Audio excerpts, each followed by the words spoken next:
So, Bill, Yeah. you have an interesting past and career. You were a real estate executive. You're a Marine. Yeah. You now do television. And I do. So I'm the morning drive host on New Jersey 101.5, and I host Chasing News, which airs on Fox Television. What has inspired you to go into media? In about 2010, I started doing interviews for Channel 9, the 10 o'clock news, and then during the elections, I did some Fox 5, did some Fox and Friends.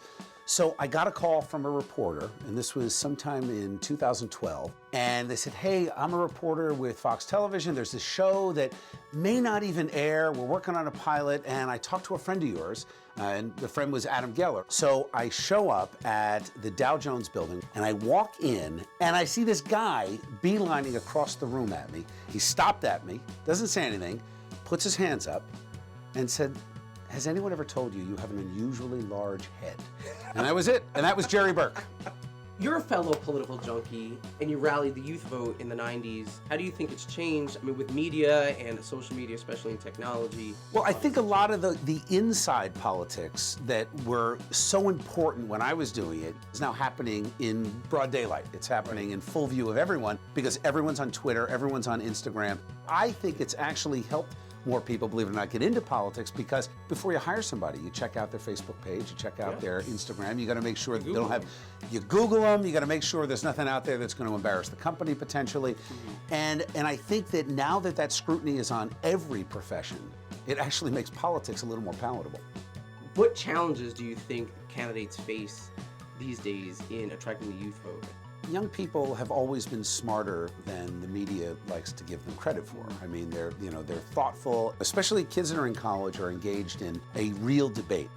When I give speeches to younger people who are getting involved in politics, my message is that it's not about your core philosophy in terms of how you communicate.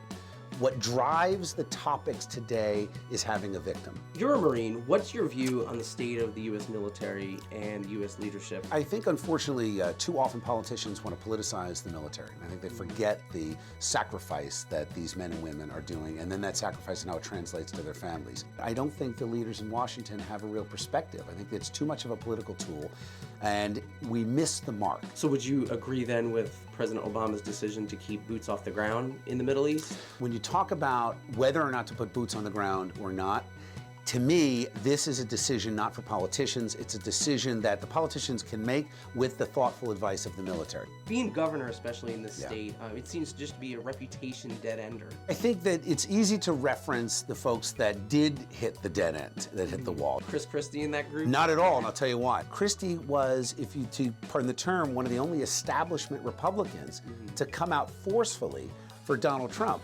If Donald Trump wins, who knows what's next for Chris Christie? He is now reborn as a national politician. What is your honest, nonpartisan prediction? Do you think Trump could beat Hillary? Yes. Trump is talking about jobs. It's about jobs. It's about us. It's about making sure that we as Americans have a bright future. And right now, Trump is the only one speaking that language. So it could easily be Donald Trump. Thank you very much. I appreciate it. Thanks. Yeah. Good to meet you. Yes, Appreciate likewise. it. For more on this segment, log on to hipnewjersey.com.